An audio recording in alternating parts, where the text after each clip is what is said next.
मेरे दोस्तों और हार्दिक अभिनंदन मेरे YouTube चैनल हिंदी निकेतन में।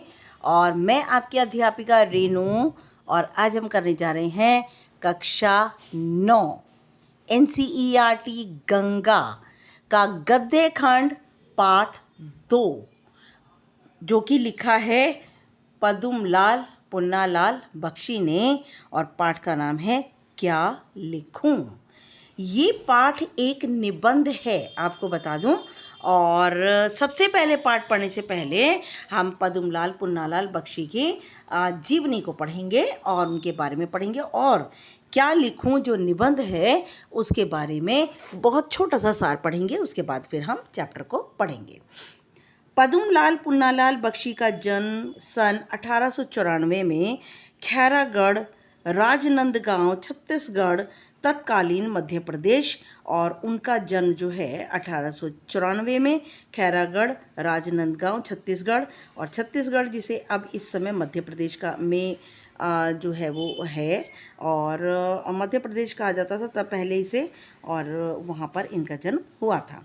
हिंदी साहित्य में उनकी पहचान एक कुशल आलोचक, कवि, निबंधकार और हास्य व्यंगकार के रूप में है। वे विशेष रूप से अपने निबंधों के लिए प्रसिद्ध हैं। वो जो भी लिखते हैं, और विशेष रूप से वे अपने निबंध जो हैं उनके लिए बहुत ज़्यादा वह प्रसिद्ध हैं। निबंध के लिए विशेष रूप से स्मरणीय हैं। उनकी प्रमुख रचनाएं हैं, उनकी जो प्रमुख रचनाएं वो हैं पंचपात्र, पद्मवन, प्रबंध पारिजात, कुछ बिखरे पन्ने उनका निबंध संग्रह है। अश्रुदल, शतदल, शतदल काव्य है जिनमें कविताओं का संग्रह है। झलमला, त्रिवेणी जो कि कहानी संग्रह है, इनमें कहानियों को इकट्ठा किया गया है। तथा विश्व साहित्य, हिंदी कहानी साहित्य, हिंदी साहित्य विमर्श, हिंदी उपन्यास, साहित्य आलोचना। उन्होंने सरस्वती और छाया पत्रिकाओं का भी संपादन किया है। पत्रिकाएं क्या, मैगजीन जिन्हें इंग्लिश में कहते हैं। पद्मलाल पुन्नालाल बख्शी ने अपने लेखन में अध्यात्म क्या होता है, जो कि आत्मा इत्यादि से, जो कि हमारे इनसाइट, हमारे भीतरी मन से संबंधित होता है, समाज सुधार, लोक जीवन को प्रमुखता दी है। ठीक है, उनके लेखन में मुख्य रूप से क्या क्या है, अध्यात्म, समाज सुधार, लोक जीवन। उन्होंने अपने निबंधों में भारतीय कृषि एवं सामाजिक संबंधों का तार्किक मूल्यांकन और विश्लेषण किया है।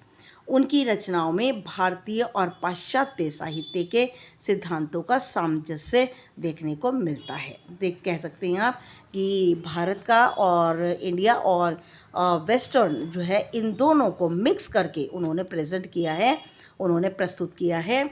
सन 1971 में उनका निधन हो गया।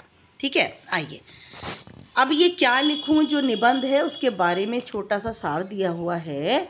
और हालांकि मैंने अपने वीडियो के अंदर आपको एक वीडियो के अंदर इस क्या लिखूं निबंध का पूरा सारांश और उसका केंद्रीय भाव भी प्रदान किया है।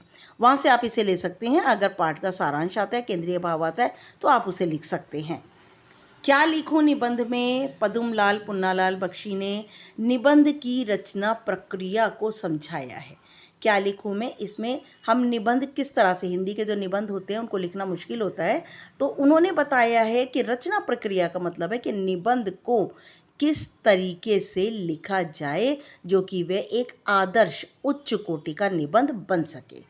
इस निबंध में उन्होंने दूर के ढोल सुहावने और समाज सुधार शीर्षक 2 विषयों को लेकर निबंध लेखन में आने वाली कठिनाइयों की चर्चा की है। तो क्या लिखूं के अंदर उन्होंने, उनकी 2 छात्राएं हैं अमिता और नमिता, उन दोनों ने अपने अपने शीर्षक जो है इन्हें दिए हैं, और वो 2 शीर्षक हैं दूर के ढोल सुहावने और समाज सुधार। इन दोनों विषयों को लेकर उन्होंने निबंध तो लिखा है, साथ साथ ये भी बताया है कि निबंध को लिखने में किन किन परेशानियों का सामना करना पड़ता है। निबंध की रचना प्रक्रिया के संबंध में विभिन्न विद्वानों के विचारों का उल्लेख करते हुए उन्होंने निबंध लिखने के आदर्श तरीके को खोजने का प्रयत्न रोचक और सरल ढंग से किया है। उन्होंने बहुत बड़े बड़े जो निबंधकार हैं उनका उदाहरण लिया है और साथ साथ में उनके विचारों का उल्लेख भी किया है, उनके विचारों का वर्णन किया है और उन्होंने एक आदर्श निबंध कैसे लिखा जाए इसके लिए बहुत ही मज़ेदार और बहुत ही आसान सरल ढंग से इसकी खोज की है। लेखक ने अपने विचारों को प्रकट करने के लिए साहित्यिक और सांस्कृतिक संदर्भों का अत्यंत प्रभावी ढंग से प्रयोग किया है। लेखक ने अपने जो विचार प्रकट किए हैं उनमें उन्होंने बहुत ही अच्छे अच्छे उदाहरण लिए हैं। उन उदाहरण के ज़रिए हमें समझ आता है कि निबंध को किस तरीके से लिखा जाए। आगे देखिए, सांस्कृतिक संदर्भों का अत्यंत प्रभावी ढंग से प्रयोग किया है। इस निबंध की आत्मपरक शैली है। आत्मपरक शैली का मतलब जिसमें लेखक स्वयं पाठकों से संवाद करता है। इसके अंदर ना लेखक खुद आत्मपरक होती है, जहाँ पर लेखक खुद सीधे पाठकों से संवाद करता है, बातचीत करता है। इसे अधिक जीवंत, जो आत्मपरक शैली होती है, जीवंत का मतलब होता है जिसके अंदर जान हो, जिंदगी हो।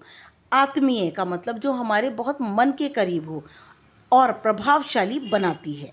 आइए निबंध लेखन की अन्य प्रक्रियाओं को समझने के लिए पढ़ते हैं क्या लिखूं, कि इस निबंध के अंदर और भी बातें हमें पता चलेंगी कि किस तरीके से प्रक्रिया का मतलब होता है step by step method, step by step, एक एक कदम करके वो तरीका जिससे कि हम निबंध को लिख पाएँ। देखिए आते हैं हम।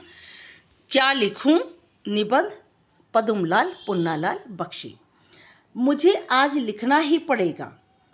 अब जो लेखक है उसकी मजबूरी बन गया है कि मुझे आज लिखना पड़ेगा। अंग्रेजी के प्रसिद्ध निबंध लेखक A.G. गार्डिनर का कथन है कि लिखने की एक विशेष मानसिक स्थिति होती है। इंग्लिश के बड़े फेमस एक राइटर है A.G. गार्डिनर, ठीक है। उन्होंने बहुत पहले एक 10th क्लास की बुक के अंदर एक चैप्टर था ऑन सेइंग प्लीज़, और उसके अंदर एक लिफ्टमैन का डिस्क्रिप्शन लेकर उन्होंने इस चैप्टर को लिखा था और कृपया कहने पर जो है वो लिखा था ये प्लीज़, थैंक यू, सॉरी, ये छोटे छोटे चेंजेस हैं उनको लेकर के A.G. गार्डिनर ने बहुत ही सुंदर निबंध लिखा था, बहुत ही सुंदर ऐसे लिखा था इंग्लिश में। तो A.G. गार्डिनर का कहना है कि लिखने की एक विशेष मानसिक स्थिति होती है कि जब हम लिखने बैठते हैं ना तो हमारा एक अलग तरीके का मन बनता है। जब हम लिखने बैठते हैं उस समय मन में कुछ ऐसी उमंग सी उठती है। उमंग क्या होती है? उमंग का मतलब होता है जोश, है ना। हमारे मन में जब हम लिखने बैठते हैं ना तो एक ऐसा जोश उठता है, हृदय में कुछ ऐसी स्फूर्ति सी आती है। स्फूर्ति क्या होती है? एक एनर्जी आ जाती है, ताकत आ जाती है, जोश आ जाता है लिखने का। मस्तिष्क में कुछ ऐसा आवेग सा उत्पन्न होता है। आवेग क्या होता है? आवेग होता है मन के भाव, मन के ऐसे भाव जिनके अंदर बहुत तेज़ गति होती है। लेख लिखना ही पड़ता है और तब एक आवेग सा उत्पन्न होता है, एक जोश सा उत्पन्न होता है, एक तेज़ी सी उत्पन्न होती है और इस तेज़ी के चलते हमें लेख लिखना ही पड़ता है। उस समय विषय की चिंता नहीं रहती। उस समय हमें ये नहीं लगता कि हम इस विषय के ऊपर निबंध लिखें या उस विषय पर निबंध लिखें। कोई भी विषय हो उसमें हम अपने हृदय के आवेग को भर ही देते हैं। चाहे विषय कोई भी हो, कैसा भी हो, किसी भी तरह का हो, हम अपने हृदय के आवेग, जोश, भावों को उस लेख के अंदर भर देते हैं। जैसे हैट टांगने के लिए कोई भी खूंटी काम दे सकती है। देखिए खूंटी क्या होती है? कील होती है, ठीक है। उसके ऊपर कोट टांग दें, छाता टांग दें, आप कोई भी चीज़ टांग सकते हैं। तो जो हैट टांगने के लिए कोई भी खूंटी काम दे सकती है कि अगर हमें हैट टांगना है तो हमें ये नहीं देखना होता कि खूंटी सीधी है, मुड़ी हुई है, लंबी है, छोटी है, हम सिर्फ उसके ऊपर हैट टांग देते हैं। उसी तरह अपने मनोभावों को व्यक्त करने के लिए कोई भी विषय उपयुक्त है। इसी तरह से जब हम अपनी फीलिंग्स को, मन के भावों को अगर हमें प्रकट करना है, दूसरों को समझाना है, बताना है, तो इसके लिए कोई भी मैटर, विषय, टाइटल हम ले सकते हैं। असली वस्तु है हैट, ठीक है, खूंटी नहीं। खूंटी तो कोई भी चलेगी पर हेड तो एक ही रहेगा ना। तो इसीलिए हमारे भाव वही रहेंगे, विषय कोई भी हो सकता है। इसी तरह मन के भाव ही तो यथार्थ वस्तु हैं, विषय नहीं। और मन के जो भाव हैं वही एक यथार्थ का मतलब सच्चाई है। और इस विषय कोई सच्चाई नहीं है, विषय कोई भी हो सकता है। गार्डिनर साहब के इस कथन की यथार्थता में मुझे संदेह नहीं। जो एजी गार्डिनर साहब ने ये जो बात कही है ना कि जो यथार्थ है, सच्चाई है, वो है मन के भाव, विषय नहीं। तो इस वाली सच्चाई में ना मुझे कोई भी संदेह नहीं है, मुझे कोई शक नहीं है। पर मेरे लिए कठिनता ये है कि मैंने उस मानसिक स्थिति का अनुभव ही नहीं किया है। लेकिन मेरे लिए कठिनता, मेरे लिए सबसे मुश्किल बात क्या है कि मैंने इस तरह के मन की जो स्थिति बनती है ना, जिसके अंदर भाव ही सच्चाई होते हैं, विषय नहीं, ऐसी मन की स्थिति मैं का अनुभव मैंने कभी नहीं किया, जिसमें भाव अपने आप उत्थित हो जाते हैं। उत्थित का मतलब होता है जहाँ पर भाव जो है खुद पर खुद आने लग जाते हैं, जहाँ पर जो उत्थित का मतलब होता है बल वैभव में उठा हुआ, ठीक है, बहुत ऊंचाई पर, जिसके अंदर बल भी हो और समृद्धि भी हो, और बल और समृद्धि के चलते वह सर उठा के खड़ा हुआ हो, और जिसमें भाव अपने आप उत्थित हो जाते हैं। मुझे तो सोचना पड़ता है, चिंता करनी पड़ती है।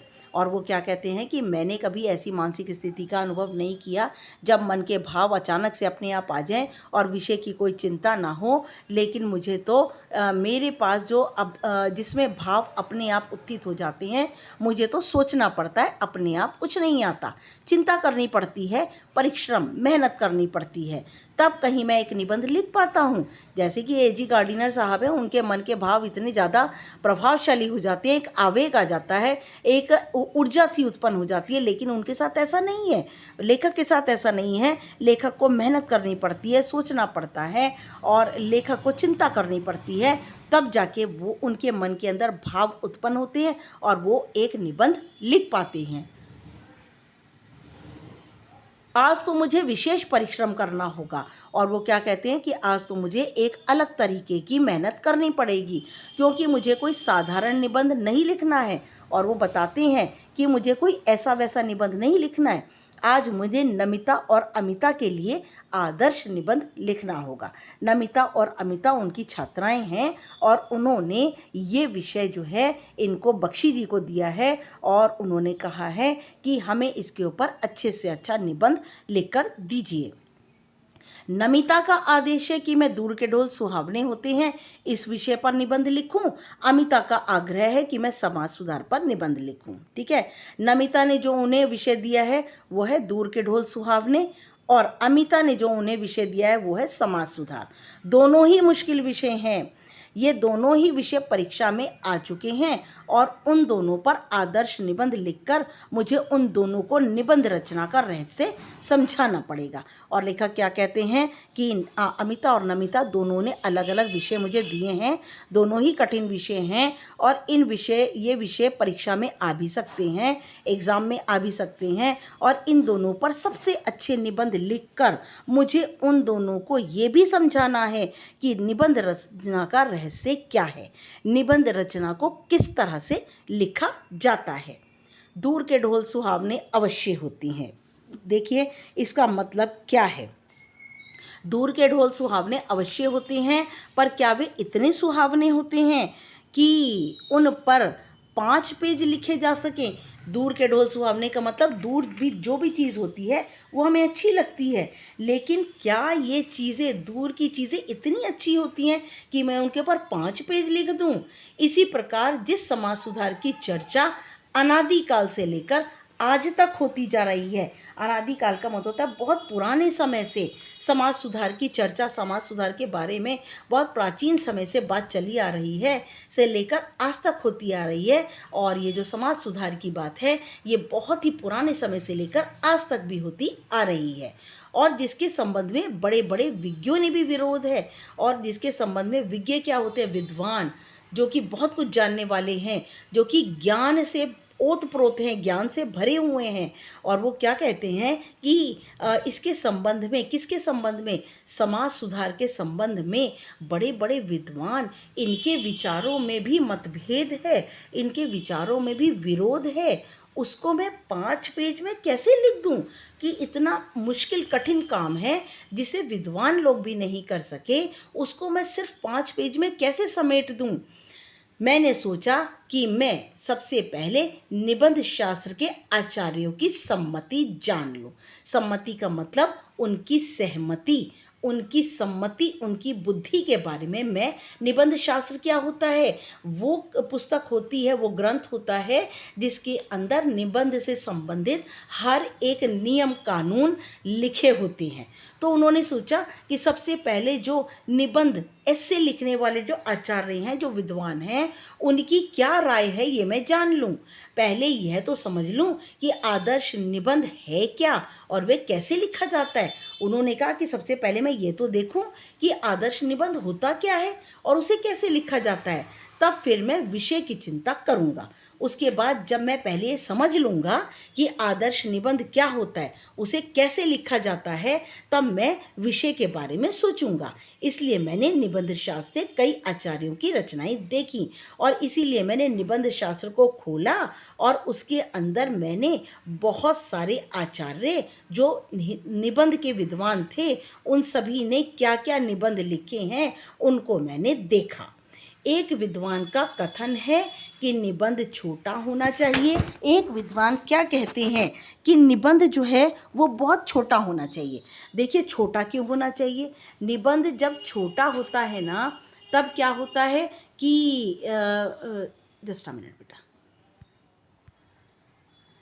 जब निबंध छोटा होता है ना, तब क्या होता है, छोटा निबंध बड़े की अपेक्षा अधिक अच्छा होता है।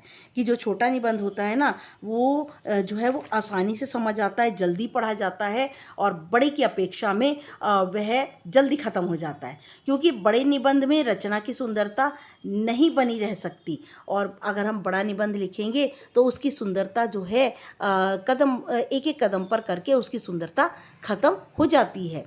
इस कथन को मान लेने में ही मेरा लाभ है। कौन से कथन को? कि जो छोटा निबंध जो होता है वो बड़े की अपेक्षा ज़्यादा अच्छा होता है। तो उन्होंने इस बात को मान लिया, मुझे छोटा ही निबंध लिखना है, बड़ा नहीं। उन्होंने अपनी पहले ही इच्छा जाहिर कर दी कि मुझे निबंध जो है ऐसे छोटा लिखना है, मैं बड़ा निबंध नहीं लिखूँगा। पर लिखूं कैसे? पर उन्हें ये नहीं समझ आ रहा था कि कैसे लिखूं।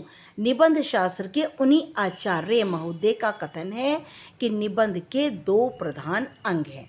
जिन्होंने ये कहा ना कि निबंध छोटा होना चाहिए, उसी आचार्य ने ये भी कहा है कि निबंध के 2 मुख्य अंग होते हैं, 2 पार्ट्स होते हैं, सामग्री और शैली। सामग्री क्या होता है? जो कुछ भी जो है वो सामग्री होती है, जो कुछ भी हम कंटेंट लिखते हैं, विषय लिखते हैं, ठीक है, उसे सामग्री कहा जाता है। और शैली क्या होता है? शैली होती है लिखने का तरीका, ठीक है। तो यहाँ पर उन्होंने क्या कहा है, देखिए, मुझे सामग्री और शैली 2 चीज़ें हैं अच्छा निबंध लिखने के लिए। पहले तो मुझे सामग्री एकत्र करनी होगी। पहले जिस विषय को मैंने लिया है विषय सोचना होगा और उस पर जो जो भी मटेरियल हैं वो मुझे इकट्ठे करने होंगे। एकत्र का मतलब इकट्ठे करने होंगे। विचार समूह संचित करना होगा और विचार समूह संचित करने का मतलब है कि मुझे जो जो भी लोग हैं उनका क्या विचार है इस बारे में, तो मुझे उन्हें भी इकट्ठा करना होगा। इसके लिए मुझे मनन करना चाहिए। मनन का मतलब है इसके लिए मुझे सोच विचार करना चाहिए। यह तो सच है कि जिसने जिस विषय का अच्छा अध्ययन किया है, इस बात में तो कोई दो राय नहीं है, कोई सच्चाई नहीं है कि जिसने एक विषय का अच्छा अध्ययन किया, स्टडी की है, उसके मस्तिष्क में इस विषय के विचार आते हैं। तो उसके दिमाग में तो निबंध के जो भी विचार हैं, विषय आते ही विचार आने लगते हैं। पर यह कौन जानता था कि दूर दूर के ढोल सुहावने पर भी निबंध लिखने की आवश्यकता होगी। लेकिन किसी को ये नहीं पता था कि दूर के ढोल सुहावने पर भी कोई उन्हें निबंध लिखने के लिए कहेगा। यदि यह बात पहले से ज्ञात होती तो पुस्तकालय में जाकर इस विषय का अनुसंधान कर लेता। अगर मुझे पहले पता होता ना कि अमिता और नमिता मुझे निबंध लिखने के लिए इतने कठिन विषय देंगी, तो मैं पहले ही लाइब्रेरी में, पुस्तकालय क्या लाइब्रेरी में जाता और अनुसंधान वहाँ जाकर इन दोनों विषयों के बारे में खोज कर लेता। पर अब समय नहीं है, लेकिन अब उनके पास समय की कमी है। मुझे तो यहीं बैठकर 2 ही घंटों में निबंध तैयार कर देने होंगे। और उन्होंने क्या कहा कि मैं 2 घंटे यहाँ बैठूंगा तो मुझे उन्हीं 2 घंटों में ये दोनों निबंध, दूर के ढोल सुहावने और समाज सुधार पर निबंध तैयार करना होगा। यहाँ ना तो विश्वकोश है, विश्वकोश क्या होता है, पूरे संसार की कोश मतलब कि डिक्शनरी, ठीक है। ना तो यहाँ पूरे संसार का शब्दकोश है और ना कोई ऐसा ग्रंथ जिसमें इन विषयों की सामग्री उपलब्ध हो सके। और कोई ऐसी मुझे किताब भी सूझ नहीं पड़ रही है कि जिसमें इन दोनों विषयों के बारे में कुछ ना कुछ लिखा हो। अब तो मुझे अपने ही ज्ञान पर विश्वास कर लिखना होगा। और उन्होंने क्या कहा कि अब तो मैं चाहे कुछ भी कर लूँ, जो कुछ भी मेरे पास ज्ञान है उसी पर विश्वास में करके इन दोनों निबंधों को लिख सकता हूँ। विज्ञों का कथन है कि निबंध लेखन से पहले उसकी रूपरेखा बना लेनी चाहिए। अब आपको बता दूं कि रूपरेखा क्या होती है। रूपरेखा होती है एक तरह का स्ट्रक्चर और उसकी हेडलाइन, आउटलाइन होती है रूपरेखा। और जो बहुत ही विद्वान लोग हैं उन्होंने क्या कहा है कि निबंध लिखने से पहले उसकी रूपरेखा बना लेनी चाहिए। अतएव सबसे पहले मुझे दूर के ढोल सुहावने की रूपरेखा बनानी है, क्योंकि उन्होंने पहला निबंध है दूर के ढोल सुहावने और दूसरा है समाज सुधार। और वह कहते हैं कि पहले मुझे इस निबंध की रूपरेखा बनानी चाहिए। मैं सोच ही नहीं सकता कि इस विषय की कैसी रूपरेखा है और उनको पता ही नहीं चल रहा कि इस निबंध पर वो रूपरेखा कैसे बनाएं। निबंध लिख देने के बाद मैं उसका सारांश कुछ ही वाक्यों में भले ही लिख दूं। और उन्होंने कहा कि जब मैं निबंध लिख लूँगा और उसका जो सारांश है, जो उसकी समरी है, वो भले ही कुछ वाक्य में लिख दूं, पर निबंध लिखने से पहले उसका सार 10-5 शब्दों में कैसे लिखा जाए। पर निबंध को लिखने से पहले जो उसका छोटा सा सार होता है कि इस निबंध में क्या दिया हुआ है, उसे 5-6 शब्दों में किस तरीके से लिखूं। क्या सचमुच हिंदी के सब विज्ञ लेखक पहले से अपने अपने निबंधों के लिए रूपरेखा तैयार कर लेते हैं? और क्या सवाल किया है लेखक ने कहा है कि हिंदी के जितने भी विद्वान हैं, जब भी वो एस्से लिखने बैठते हैं, निबंध लिखने बैठते हैं, तो क्या उन लोगों ने सभी ने अपनी रूपरेखा तैयार की है? A.G. गार्डिनर को तो अपने लेखों का शीर्षक बनाने में सबसे अधिक कठिनाई होती है। जो A.G. गार्डिनर हैं वो जब भी अब लिख तो लेते हैं, लेकिन उन विषयों का सबसे ज़्यादा कठिनाई उनको होती है कि जो लेख उन्होंने लिखा है उसका शीर्षक, टाइटल क्या रखेंगे। उन्होंने लिखा कि मैं लेख लिखता हूँ और शीर्षक देने का भार मैं अपने मित्र पर छोड़ देता हूँ। और A.G. गार्डिनर क्या कहते हैं कि निबंध तो मैं लिखता हूँ, लेकिन मैं शीर्षक लिखने का काम नहीं करता, वो मैं अपने मित्र के ऊपर छोड़ देता हूँ। अपने मित्र को दे देता हूँ कि मैंने ऐसे लिख लिया, अब तुम इसका शीर्षक मुझे बताओ। उन्होंने यह भी लिखा है कि शेक्सपियर को भी नाटक लिखने में उतनी कठिनाई ना हुई होगी जितनी कठिनाई नाटकों के नामकरण में हुई होगी। और उन्होंने क्या कहा है, शेक्सपियर ने एक से एक नाटक लिखे हैं। क्या कहते हैं वो कि शेक्सपियर को नाटक लिखने में बहुत कठिनाई ना हुई होगी। और उनको सबसे ज़्यादा कठिनाई किस में हुई होगी कि ये जो नाटक हैं उनका शीर्षक मैं क्या रखूं। फिर आइए आगे। तो घबराकर नाम ना रख सकने के कारण और वह शीर्षक नहीं रख पाते थे शेक्सपियर, और इसीलिए घबराकर उन्होंने अपने एक नाटक का नाम रखा जैसा तुम चाहो।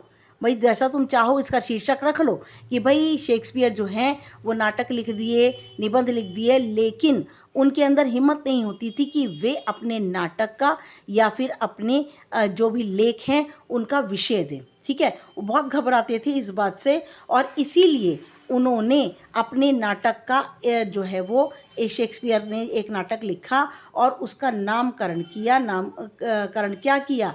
जैसा तुम चाहो, जैसा तुम चाहो वो नाम रख सकते हो, इसलिए मुझसे तो रूपरेखा तैयार ना होगी। और क्या कहा लेखक ने कि मैं अपने लेख लिखने से पहले कोई भी जो है वो रूपरेखा बनाने को तैयार नहीं हूँ, क्योंकि मुझसे हो ही नहीं पाएगा। अब मुझे शैली निश्चित करनी है। शैली का मतलब लिखने का तरीका मुझे निश्चित करना है, बनाना है। आचार्य महोदय का कथन है कि भाषा में प्रवाह होना चाहिए। उनका क्या कथन है? उन्होंने क्या बताया कि जब भी हम निबंध लिखते हैं तो निबंध के अंदर भाषा का प्रवाह होना चाहिए। भाषा का प्रवाह का मतलब क्या? जिस तरह से पानी बहता रहता है, साफ होता रहता है, शुद्ध होता रहता है, उसी तरह से जो भाषा है, यदि लेखक लिखता चला जाता है तो भाषा के अंदर प्रवाह, फ्लो, पानी का बहाव जैसे तेज हो जाता है, वैसे ही भाषा का जो प्रवाह है, जो चाल है, वो भी तेज हो जाती है। इसके लिए वाक्य छोटे छोटे हों पर एक दूसरे से संबद्ध।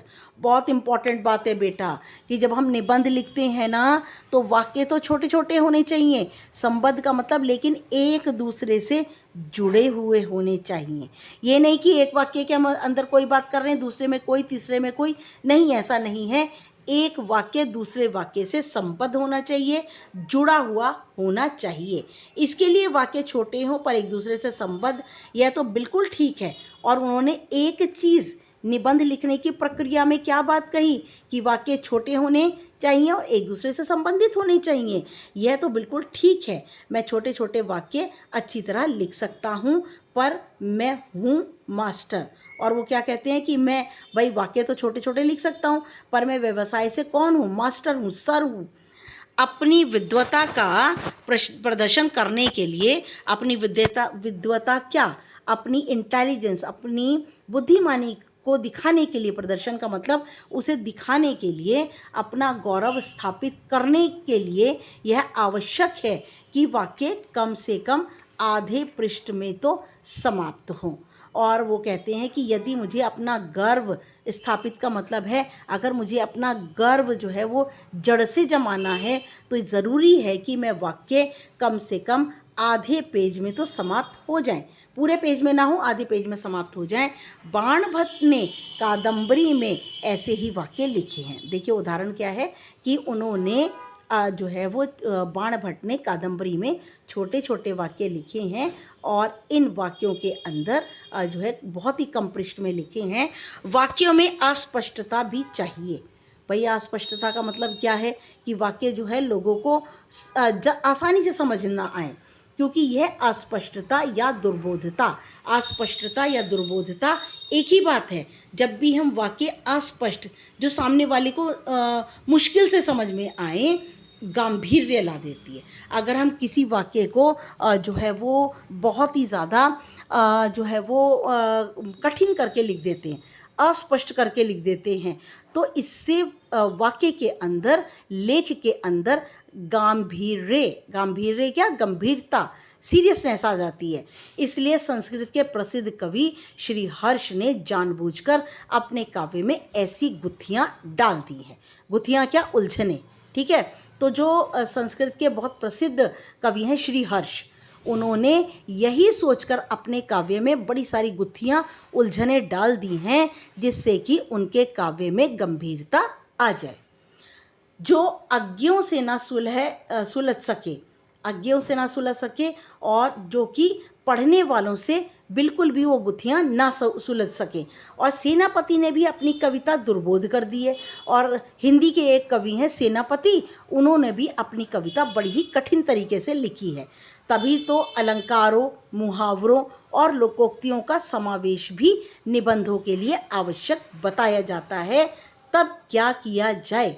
ठीक है, निबंधों के अंदर अलंकार आते हैं, मुहावरे आते हैं, लोकोक्तियों का समावेश का मतलब है इसमें सम्मिलित की जाती हैं और बताया जाता है कि अलंकार, मुहावरे और लोकोक्तियाँ निबंध के लिए बहुत ज़रूरी हैं। अंग्रेजी के निबंधकारों ने एक दूसरी ही पद्धति को अपनाया है। एक पद्धति तो पद्मलाल पुन्नालाल बख्शी ने ये अपनाई कि जो निबंध है उसके वाक्य छोटे छोटे होने चाहिए, और जिससे कि जो है हम अपनी बात को प्रकट कर सकें। और दूसरी बात उन्होंने बताई है कि लेख के अंदर अस्पष्टता और दुर्बोधता भी होनी चाहिए, जिससे हमारे लेख में गंभीरता उत्पन्न हो जाती है।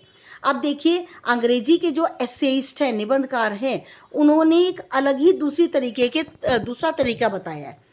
उनके निबंध इन आचार्यों की कसौटी पर भले ही खरे सिद्ध ना हों, कि जो हमारे हिंदी के आचार्य हैं, हिंदी के जो विद्वान हैं, उनके निबंध चाहे इनकी समझ के अनुसार ना हों, पर अंग्रेजी साहित्य में उनका मान अवश्य है। लेकिन इंग्लिश के लिटरेचर के अंदर जो हिंदी के जितने भी आचार्य हैं, निबंधकार हैं, अंग्रेजी के अंदर उन सभी का ही बहुत ज़्यादा आदर है। उस पद्धति के जन्मदाता मॉन्टेन समझे जाते हैं। और ये जो अंग्रेजी के अंदर एक दूसरी ही तरीका है ना निबंध लिखने का, उसको जन्म देने वाले कौन है? मॉन्टेन। उन्होंने स्वयं जो कुछ देखा, सुना और अनुभव किया, उसी को अपने निबंधों में लिपिबद्ध कर दिया। लिपिबद्ध करना क्या होता है? उन्हीं को ही अपने निबंधों के अंदर लिख दिया। कि मॉन्टेन एक ऐसे जो है निबंधकार हैं जो देखा, सुना और समझा, उसी को ही निबंध के रूप में लिख दिया। ऐसे निबंधों की सबसे बड़ी विशेषता यह है कि वे मन की स्वच्छंद रचनाएं हैं। इस तरीके के जो अंग्रेज़ी साहित्य के जो निबंध हैं ना, उनमें सबसे बड़ी विशेषता पता है क्या है? कि ये हमारे मन की ऐसी रचनाएं हैं जो बिल्कुल आज़ाद हैं। हमने उन्हें अपना गुलाम बनाकर नहीं रखा हुआ। उनमें ना कवि की उदात्त कल्पना रहती है, ना आख्यायिका लेखक की सूक्ष्म दृष्टि। इसमें ना कवि की उदात्त का मतलब उच्च कल्पना, बहुत ही ऊंचाई की कल्पना जो नहीं रहती है, ना आख्यायिका लेखक की सूक्ष्म दृष्टि। आख्यायिका क्या होती है? कहानी। लेखक की सूक्ष्म क्या होती है? गहराई से देखने वाली। और ना विज्ञों की गंभीर तर्कपूर्ण विवेचना। विवेचना क्या होती है? विचार पूर्वक विश्लेषण। ठीक है। तो जब भी कोई व्यक्ति जो है वो कुछ देखकर, सुनकर, अनुभव करके निबंधों को लिखता है, तो ये रचनाएं जो हैं मन की बड़ी स्वतंत्र रचनाएं होती हैं। उनमें कवि की उच्च कल्पना नहीं रहती, ना ही कहानी लेखक की सूक्ष्म दृष्टि का मतलब गहराई से देखने वाली दृष्टि, और ना विज्ञों की गंभीर तर्कपूर्ण विवेचना, और ना ही विद्वानों की तर्कपूर्ण विवेचना का मतलब विचार पूर्वक विश्लेषण। ये कुछ भी नहीं होता। उसमें लेखक की सच्ची अनुभूति होती है। उसमें लेखक कल्पना नहीं करता, कहानियाँ नहीं सुनाता। उसमें लेखक की एक बहुत ही सच्ची फीलिंग, अनुभूति का मतलब फीलिंग रहती है। उनमें उसके सच्चे भावों की सच्ची अभिव्यक्ति होती है। ऐसे लेखों के अंदर जो कुछ भी उसके मन के बहुत ही सच्चे भाव हैं, वह सही तरीके से उनकी अभिव्यक्ति होती है, उनको एक्सप्रेस करता है। इसमें कल्पना या कहानी नहीं होती है। उनमें उसका उल्लास रहता है, और ऐसा करते हुए कवि उल्लास का मतलब बहुत खुश होता है। ये निबंध तो उस मानसिक स्थिति में लिखे जाते हैं जिनमें ना ज्ञान की गरिमा रहती है। और ऐसे निबंध जो है वो कब लिखे जाते हैं? ऐसे निबंध तब लिखे जाते हैं, और इन निबंधों के अंदर ना तो ज्ञान की गरिमा होती है, ना तो ज्ञान की गरिमा आदर रहता है, और ना ही कल्पना उनके अंदर रहती है। ये एक सच्ची अनुभूति होती है जिसमें जीवन का गौरव भूलकर हम अपने में लीन हो जाते हैं। और इन ऐसी चीज़ों को लिख करके हम आसपास की चीज़ों को, सब चीज़ों को भूल जाते हैं। और जब हम सब चीज़ों को भूल जाते हैं, तब हम लेख के अंदर पूरी तरह से अपने आप को लीन कर देते हैं, अपने आप को मिक्स कर देते हैं, जिसमें हम संसार को अपनी ही दृष्टि से देखते हैं। और ऐसे लेख जो कि हमारे अनुभव पर आधारित हैं, हम सिर्फ संसार को अपनी दृष्टि से देखते हैं, किसी और की दृष्टि से नहीं, और अपने ही भाव को ग्रहण करते हैं। और जो कुछ भी हमारे मन के भाव हैं, मन की जो इच्छाएं, कल्पनाएं हैं, उन्हीं को हम स्वीकार करते हैं। तब इसी पद्धति का अनुसरण का मतलब पीछे ठीक है, इसी पद्धति के पीछे पीछे जाकर मैं भी क्यों ना निबंध लिखूं कि भाई मॉन्टेन की पद्धति को पहचानूं जिसमें स्वच्छंदता है, स्वतंत्र विचार हैं। मैं इस पद्धति को क्यों ना इसी पद्धति को लेकर निबंध लिखूं। पर मुझे तो 2 निबंध लिखने होंगे और खुद ही बताते हैं लेखक कि मुझे 1 निबंध नहीं लिखना, मुझे 2 निबंध लिखने हैं। मुझे अमीर खुसरो की कहानी याद आई और जब मेरे मन में आया कि मुझे तो 1 नहीं 2 निबंध लिखने हैं, तभी मुझे जो हिंदी के कवि हैं अमीर खुसरो, उनकी एक कहानी याद आई। एक बार प्यास लगने पर वे एक कुएं के पास पहुँचे। एक बार अमीर खुसरो को बहुत तेज़ प्यास लगी और वे एक कुएं के पास पहुँच गए। यह 4 औरतें पानी भर रही थीं। वहाँ उन्होंने क्या देखा कि 4 औरतें कुएं से पानी ले रही थीं। पानी मांगने पर उनमें से एक ने खीर पर कविता सुनाने की इच्छा प्रकट की, दूसरे ने चरखे पर, तीसरे ने कुत्ते पर और चौथी ने ढोल पर। तो चारों औरतों ने अपनी अलग अलग जो है मांग अमीर खुसरो के सामने रखी। एक ने कहा खीर पर कविता सुनाओ, दूसरे ने चरखे पर, तीसरे ने कुत्ते पर और चौथी औरत ने ढोल पर कहा कविता सुनाओ। अब 4 जो है विषय हो गए। अब देखिए अमीर खुसरो कितने ज़्यादा एक विज्ञ हैं। अमीर खुसरो प्रतिभावान थे, उनके अंदर बहुत खासियत थी। उन्होंने एक ही पद्य में चारों की इच्छाओं की पूर्ति कर दी और एक ही पद उन्होंने 2 लाइन का एक पद लिखा और चारों औरतों ने जो जो भी बातें कही थी वो उसी के ऊपर उन्होंने कविता बना दी। उन्होंने कहा खीर पकाई जतन से, ये खीर मैंने बड़ी कोशिशों से बनाई, चरखा दिया चला और उसके साथ साथ मैंने चरखा भी चलाया, आया कुत्ता खा गया। जब मैं चरखा चला रहा था तो जो खीर मैंने बड़ी कोशिशों से बनाई थी उसे कुत्ता आके खा गया। तू बैठी ढोल बजा और तू कुछ नहीं कर रही है, तूने देखा नहीं कुत्ता खीर खा गया और तू बैठी ढोल बजा रही है। मुझ में अमीर खुसरो की प्रतिभा नहीं है। ये जैसे अमीर खुसरो ने 4 शीर्षकों को लेकर एक ही पद लिख दिया, मुझ में उतनी खासियत नहीं है। पर उनकी इस पद्धति को स्वीकार करने से मेरी कठिनाई आधी रह जाती है। तो मेरी कठिनाई आधी रह जाती है कि मैं उन्हीं की पद्धति को लूँगा कि मैं दोनों के दोनों जो शीर्षक हैं उन दोनों को ही लेकर एक निबंध लिख दूँगा।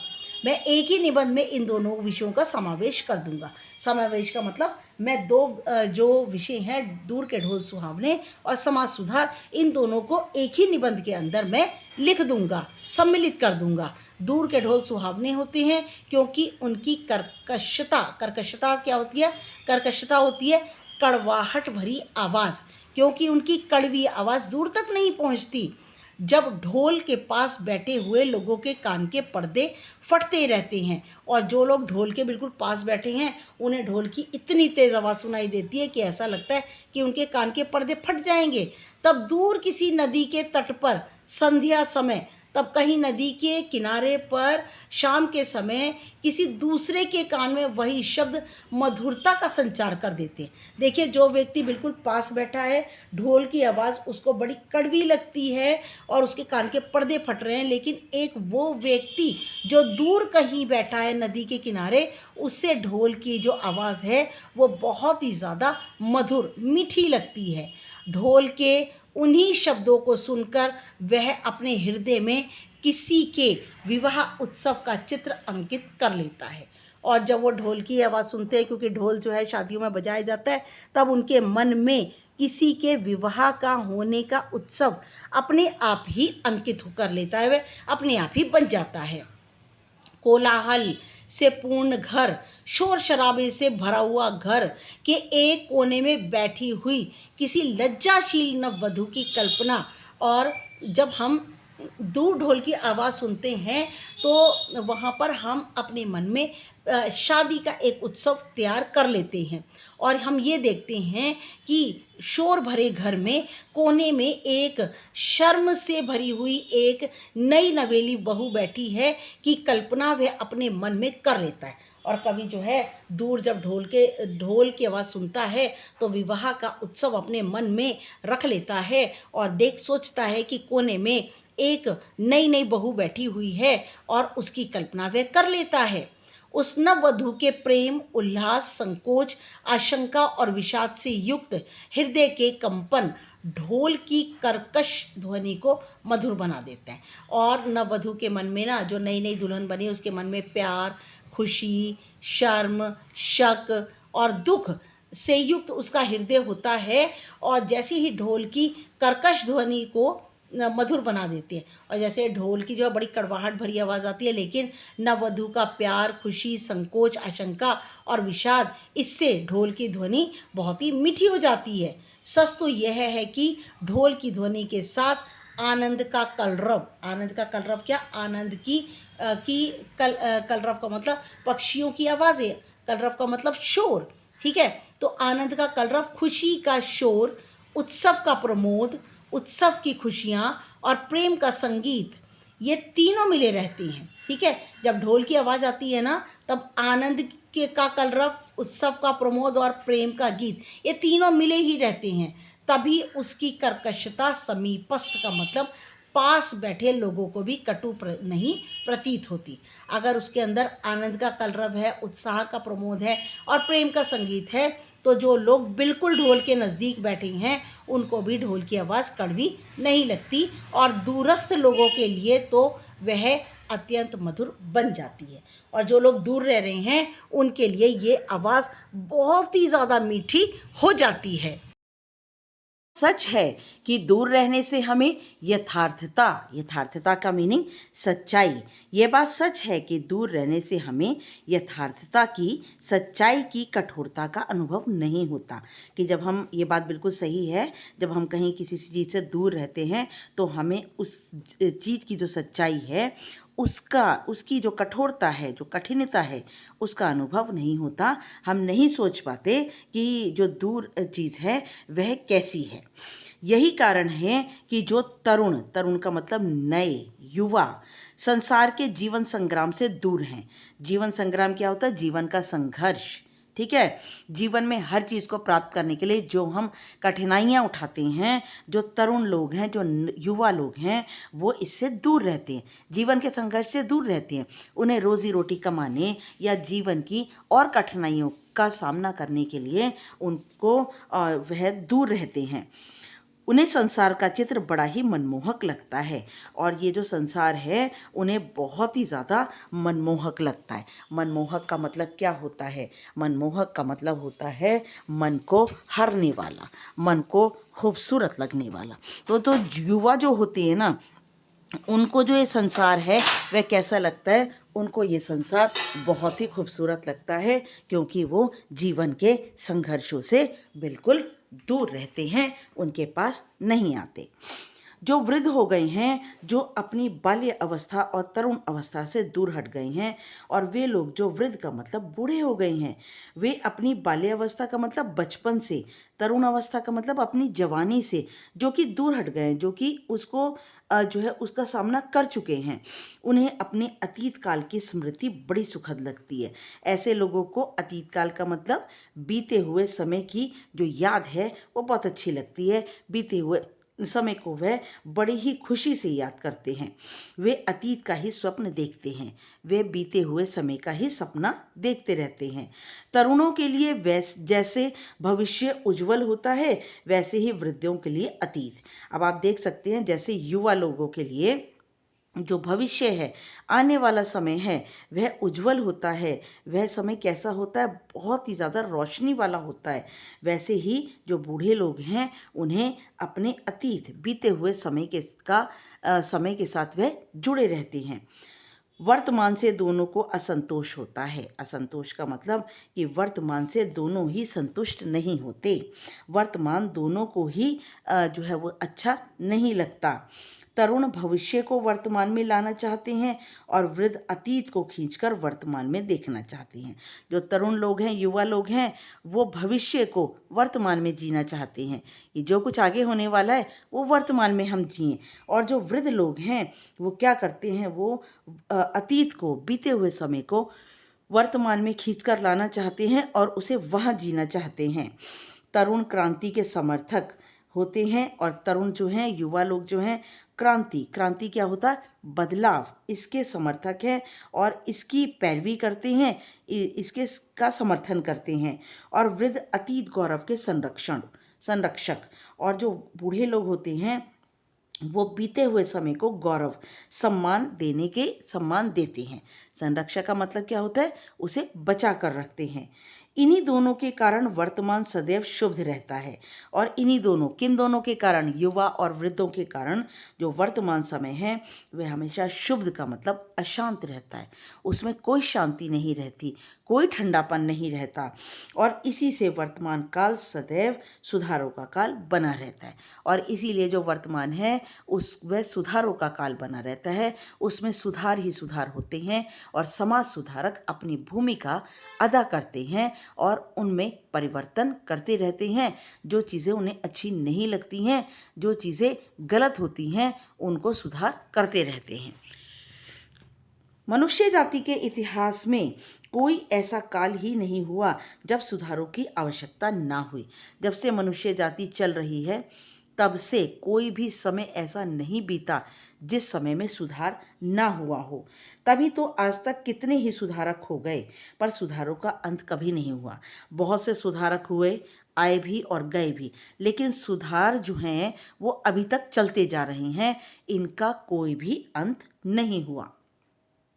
देखिए आगे पर सुधार भारत के इतिहास में बुद्धदेव, महावीर स्वामी, नागा अर्जुन, शंकराचार्य, कबीर, नानक, राजा राम मोहन राय, स्वामी दयानंद और महात्मा गांधी में ही सुधारकों की गणना समाप्त नहीं होती। इतने सारे सुधारकों के नाम बता दिए आपको, लेकिन इन्हीं से ही गिनती खत्म नहीं होती, गिनती अभी और भी आगे जारी है। सुधारकों का दल नगर नगर और गांव गांव में होता है। जो सुधार करने वाले होते हैं उनका जो दल होता है, जो उनका समूह होता है, वह हर जगह होता है, नगर में भी होता है और गांव में भी होता है। यह सच है कि जीवन में नए नए दोष उत्पन्न होते जाते हैं और नए नए सुधार हो जाते हैं। ये बिल्कुल बात सही है कि हर जगह जो है अलग अलग तरह की कमियां पैदा होती हैं, और उन कमियों को दूर करने के लिए अलग अलग तरह के सुधार भी जन्म ले लेते हैं। ना दोषों का अंत है और ना सुधारों का। ना तो दोषों का अंत होता है, हमारी कमियों का ना ही अंत होता है, ना ही सुधारों का।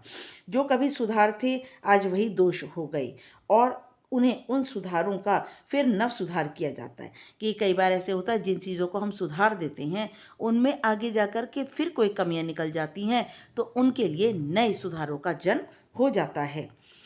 तभी तो यह जीवन प्रगतिशील माना गया है। प्रगतिशील का मतलब हमेशा चलने वाला, लगातार, कॉन्टीन्यूअस। ये जीवन जो है लगातार कमियां आती हैं, उनका सुधार होता है, और जो कुछ नए सुधार होते हैं वो आगे जा कर के उनमें कमियां निकलने लगती हैं और फिर नए सुधारों का जन्म होता है। तो इसी तरह से हमारी ज़िंदगी जो है वो चलती रहती है और हमारा जीवन प्रगतिशील है, आगे की ओर बढ़ता जाता है। हिंदी में प्रगतिशील साहित्य का मतलब होता है कि जो हिंदी में प्रगतिशील साहित्य है, जो चलने वाला साहित्य का निर्माण हो रहा है। ऐसे साहित्य का निर्माण हो रहा है जिनके अंदर कमियां होती हैं, उनका सुधार किया जाता है और नए नए सुधारों का प्रयोग भी होता है। उसके निर्माता ये समझ रहे हैं कि उनके साहित्य में भविष्य का गौरव निहित है, और वह समझ रहे हैं निहित का मतलब छुपा हुआ है। जो नए नए निर्माता हैं, जो नए नए लेखन करता हैं, जो नए नए लिखने वाले हैं, उन्हें ये समझ में आ रहा है कि उनके साहित्य में भविष्य छुपा हुआ है, भविष्य का गौरव, भविष्य का सम्मान छुपा हुआ है। वो भविष्य का सम्मान जो कि जिसे युवा लोग नहीं देते, जिन्हें वृद्ध लोग नहीं देते, वो सम्मान वर्तमान का इसमें छुपा हुआ है। वो सम्मान जो है इसके अंदर छुपा हुआ है, और उस सम्मान के चलते जो निर्माता हैं लेखन के, वह इस बात को समझ रहे हैं। पर कुछ ही समय के बाद उनका यह साहित्य भी अतीत का स्मारक हो जाएगा। लेकिन क्या होता है, जो भी लेखन करने वाले हैं, जो भी भविष्य को समझते हैं, भविष्य जो छुपा हुआ है, उसका जो सम्मान गिरा हुआ है, उस सम्मान को उठाने के लिए जो भी लेखन करते हैं, थोड़े दिनों के बाद उनका लेखन भी पुराना हो जाता है, अतीत हो जाता है। उनका लेखन भी बीता हुआ हो जाता है, और उनके लेखन में भी कोई ना कोई कमी आ जाती है। और आज जो तरुण है वही वृद्ध होकर अतीत के गौरव का स्वप्न देखेंगे। और वो लोग जो कि आज युवा हैं वे आगे जाकर वृद्ध होंगे, और जो जब वे वृद्ध होंगे तब वह अतीत का गौरव का स्वप्न देखेंगे, अतीत का जो सम्मान है उसका सपना देखेंगे। उनके स्थान में तरुणों का फिर दूसरा दल आ जाएगा, और उन वृद्धों के स्थान पर जो तरुण थे जो वृद्ध हो गए हैं, अब उन तरुणों के स्थान पर नया समूह तरुणों का, युवाओं का आ जाएगा, जो भविष्य का स्वप्न देखेगा और जो आने वाले समय का सपना देखेगा। दोनों के ही स्वप्न सुखद होते हैं, तरुणों के, युवाओं के और बूढ़ों के, दोनों के ही जो सपने होते हैं वो बहुत ही सुखद होते हैं, सुख देते हैं, क्योंकि दूर के ढोल सुहावने होते हैं, क्योंकि वे जो है वो दूर का समय देखते हैं, वृद्ध अतीत को देखते हैं और तरुण भविष्य को देखते हैं, और दोनों के ही सपने जो हैं बहुत सुखद होते हैं। और इसीलिए हम कहते हैं कि दूर के ढोल सुहावने होते हैं, क्योंकि तरुणों के लिए भविष्य दूर है और वृद्धों के लिए अतीत दूर है, और जो दूर के ढोल हैं वो सुहावने होते हैं, उन्हें अच्छे लगते हैं, और जब वो उन्हें अच्छे लगते हैं तो उन्हें सुखद भी लगते हैं। यस बेटा, thanks for watching my video. And मेरी बहुत ही विनम्र प्रार्थना है, मेरा नया चैनल है, प्लीज़ मेरे चैनल को लाइक शेयर सब्सक्राइब कीजिए, कमेंट ज़रूर कीजिए, और नेक्स्ट वीडियो तक के लिए good luck and good bye.